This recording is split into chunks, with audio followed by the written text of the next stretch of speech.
బుగ్గ మీద వెచ్చని సిగ్గు వచ్చినప్పుడు దానిని అడుగు, ఎర్రదనం అంటే చెబుతుంది.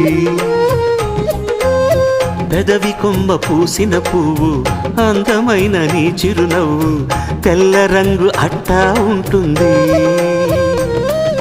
నీలో నిలువున పులకలు రేగిన వేళ నువ్వే పచ్చని పైరువు అవుతావమ్మా. దిగులు రంగే నలుపు అనుకో, ప్రేమ పొంగే పసుపు అనుకో.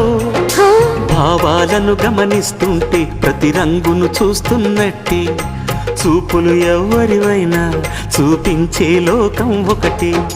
నేస్తమా ఇద్దరి లోకం ఒకటే లేవమ్మా, అందుకే నా కన్నులతో లోకం చూడమ్మా.